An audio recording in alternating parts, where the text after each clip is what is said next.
Hello बच्चों, कैसे हैं आप सब। आप सभी को पता है ना, कोरोना हो रहा है तो आप सभी को कोरोना से बच के रहना है। और बेटा, ये कौन सा सीजन चल रहा है? ये रेनी सीजन चल रहा है ना। और रेनी सीजन में और कौन कौन सी बीमारियां होती हैं? Yes, dengue, malaria, chikungunya. तो आप सभी को इन बीमारियों से भी बच के रहना है। और इनसे बचने के लिए हम क्या करते हैं? यस, हमें मॉस्किटोज से बच के रहना होता है। तो कहीं पे भी अपने घर में पानी को इकट्ठा नहीं होने देना है। फुल स्लीव्स के कपड़े पहनने हैं ताकि आपको मच्छर ना काटें। और कोरोना से भी आप सभी को बच के रहना है। ठीक है बेटा। तो let's start our new chapter. अपना नया चैप्टर स्टार्ट करते हैं हिंदी में, जिसका नाम है सुनिए सबकी करिए मन की। मतलब हमें सबकी सुननी चाहिए लेकिन अपने मन की करनी चाहिए। मन की करने का मतलब ये नहीं कि आप जिद करने लगो। जो सही हो वही डिसीजन लेना चाहिए। ठीक है बेटा। तो स्टार्ट करते हैं अपना चैप्टर। बहुत समय पहले की बात है, जनकपुर नामक गांव में एक कुम्हार रहता था। तो कुम्हार कौन होता है बेटा? कुम्हार वो होता है जो मटके बनाता है, मिट्टी के घड़े बनाता है। तो उसे हम कहते हैं, जो मिट्टी के बर्तन बनाता है ना बेटा, उसे हम कहते हैं कुम्हार। तो क्या है, एक जनकपुर नाम का गांव है जहां पर कौन रहता है? कुम्हार रहता है। और उसका नाम क्या है? उसका नाम किशोर था। किशोर की आयु 50-55 वर्ष की होगी। कितने वर्ष की होगी? 50 से 55। मतलब 50 या 55 नहीं, इन दोनों के बीच में, 50 से 55 के बीच में उसकी उम्र होगी। ठीक है, आयु मतलब उसकी एज, उसकी उम्र। वह बहुत भला और दयालु आदमी था। किसी को भी तंग करने की चेष्टा नहीं करता था। वो कैसा आदमी था? वो बहुत ही भला और दयालु आदमी था। अब वो कैसा था? किसी को भी तंग नहीं करता था। वो क्या करता था? वह चाहता था कि सभी उससे खुश रहें, कोई भी दुखी न हो। अपने आप को कष्ट देकर भी वह दूसरों को खुश करने का ही प्रयत्न करता था। प्रयत्न मतलब कोशिश। तो वो कैसा आदमी था? वो चाहे खुद दुखी हो जाए, वो हमेशा दूसरों को खुश करने की कोशिश करता था। तो अब क्या हुआ देखो, किशोर की 2 संतानें थी। संतानें मतलब उसके बच्चे। अब किशोर के कितने बच्चे थे? उसके 2 बच्चे थे। कौन कौन? सुरेश और रामू। उनमें से बड़ा रामू था। कौन था बड़ा? रामू बड़ा था। और सुरेश कौन था? छोटा था। वह बहुत ही आज्ञाकारी पुत्र था। अब रामू कैसा था? बहुत ही आज्ञाकारी, यानी कि बातों को मानने वाला।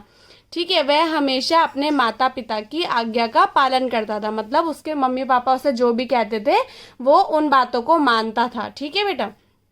एक दिन किशोर ने रामू से कहा, बेटा आज हमें शहर जाना है, वहाँ कुछ काम है।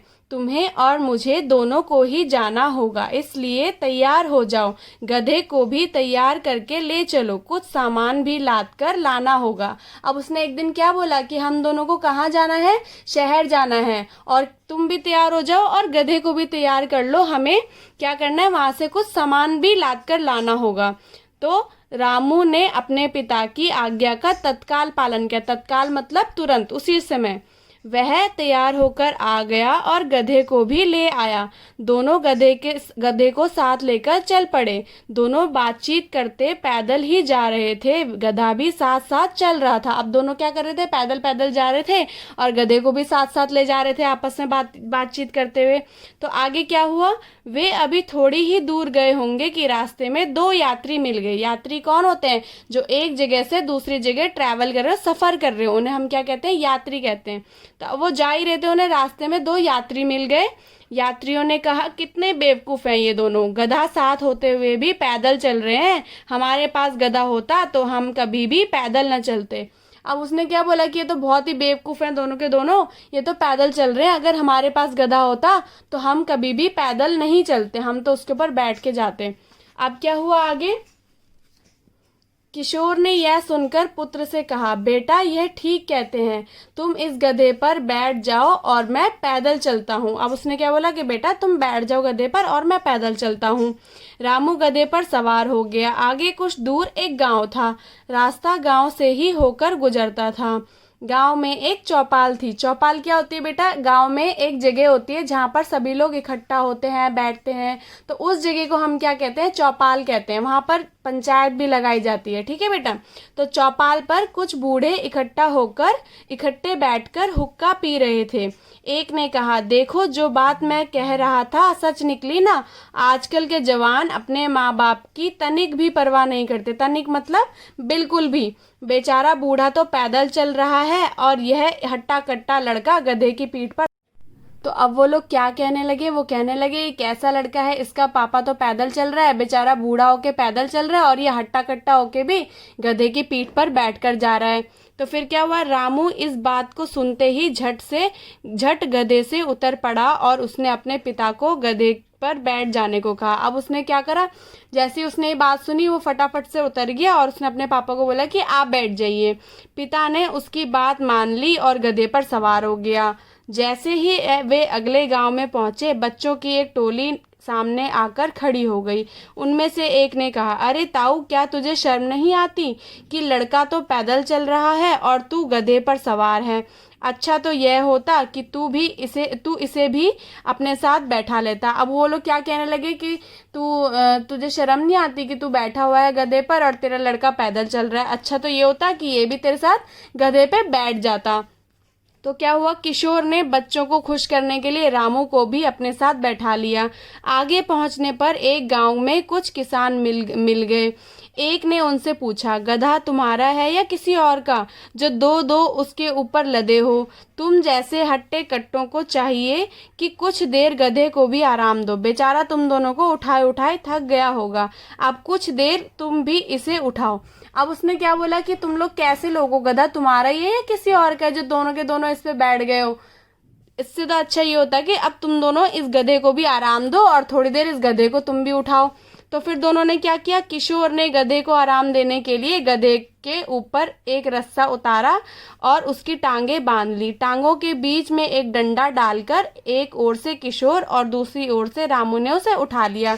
देखो जैसे इस पिक्चर में ना, दोनों ने ऐसे गधे को बांधकर और उठा लिया। अब क्या हुआ, रास्ते में नदी पर एक पुल था। वे पुल से जा रहे थे। लोगों ने जीवित गधे को इस प्रकार उठाकर ले जाते हुए देखा तो आश्चर्य से आपस में जोर जोर से बातें करने लगे। गधा लटकाए जाने से परेशान तो था ही, लोगों को आसपास देखकर और शोर सुनकर वह जोर से फड़फड़ाया मतलब छटपटाया। फड़फड़ाने से एक ही झटके के साथ वह नदी में गिर गया और डूब गया। अब क्या हुआ, जब वो ऐसे लटका हुआ था गधा, तो उसे परेशानी तो हो ही रही थी। अगर आपको भी ऐसे लटकाया जाएगा तो दर्द तो होगा ना, परेशानी होगी, तो उसे परेशानी तो हो ही रही थी। उसके बाद क्या हुआ, जब वो लोग उसे जोर जोर से उसे देखकर जोर जोर से बातें करने लगे तो उसे और परेशानी होने लगी और वो फड़फड़ाने लगा। तो उससे क्या हुआ, वो नदी में गिर गया और डूब गया। तो फिर क्या हुआ, किशोर और रामू रोने चिल्लाने लगे। उसी समय एक सयाना आदमी उनके पास से गुजरा और उसने उनसे रोने का कारण पूछा। सयाना मतलब होशियार, समझदार। किशोर ने कहा, क्या बताऊं भाई, मैंने कभी किसी को कष्ट नहीं दिया, सबको खुश करने की चेष्टा करता रहा। कुछ लोगों ने हमसे गधे को उठा लेने को कहा था। हमने उन्हें खुश करने के लिए उसे उठा लिया और वह नदी में गिरकर डूब गया। रास्ते में उसे जितने भी लोग मिले, उन्होंने जो भी बोला उन्होंने फॉलो किया। पहले उन्होंने बोला कि तुम पैदल क्यों जा रहे हो, गधे पर बैठ जाओ। तो वो जब गधे पर बैठ गया तो उन्होंने बोला कि आपका बेटा गधे पर क्यों बैठा है, आप क्यों नहीं बैठे। फिर जब पिता गधे पर बैठ गया तो बच्चे बोलने लगे कि पिता अकेला बैठा है, बच्चा पैदल चल रहा है। जब वो दोनों बैठ गए तो लोग बोलने लगे कि दोनों गधे पर बैठे हैं, उस पर इतना बोझ हो रहा है। तो जब उन्होंने गधे को उठा लिया तो गधा उनका पानी में डूब गया। सबकी बातें सुनने के बाद जब उन्होंने सबकी बातें फॉलो की तो उनका गधा डूब गया। तो उस सयाने आदमी ने कहा, भाई यह माना कि तुम बहुत भले हो, परंतु अपनी बुद्धि पर ताला लगाए बैठे हो। भला जीवित गधा भी कोई उठाने की चीज थी? खैर आगे से याद रखो, सुनिए सबकी, करिए मन की। यह कहकर यात्री आगे चला गया और पिता पुत्र पछताते हुए वापस अपने घर की ओर लौट चले। तो इस चैप्टर में, इस पाठ में हमने क्या सीखा कि हमें सबकी सुननी चाहिए, लेकिन जो सही हो वो ही करना चाहिए। ज़रूरी नहीं है कि जो सब हमें बताए वो सही हो, तो इसलिए जो सही हो हमेशा हमें वही करना चाहिए। अब आपको क्या करना है बेटा, इस चैप्टर के 10 कठिन शब्द करने हैं, ये वाले शब्दार्थ अपनी कॉपी में करने हैं और एक बार इसके फिल इन द ब्लैंक्स और MCQ डिस्कस कर लेते हैं। ठीक है बेटा। किशोर की, बेटा ये 50-55 बाद में आएगा, इसका फिल इन द ब्लैंक पहले आएगा। तो क्या आएगा, किशोर की आयु 50-55 वर्ष की होगी। आप इसे करेक्शन कर लेंगे, ठीक है बेटा। किशोर अपने आप को कष्ट देकर दूसरों को डैश रखना चाहता था। क्या रखना चाहता था वो दूसरों को? यस, खुश रखना चाहता था। डैश अपने माता पिता की आज्ञा का पालन करता था। कौन करता था अपने माता पिता की आज्ञा का पालन? यस, रामू करता था। डैश ने बच्चों को खुश करने के लिए रामू को भी अपने साथ बैठा लिया। किसने बिठा लिया था रामू को अपने साथ? यस, किशोर ने बिठा लिया था। रास्ते में डैश पर एक पुल था। किस पर था पुल? पुल किसके ऊपर बना हुआ था? यस, नदी के ऊपर बना हुआ था।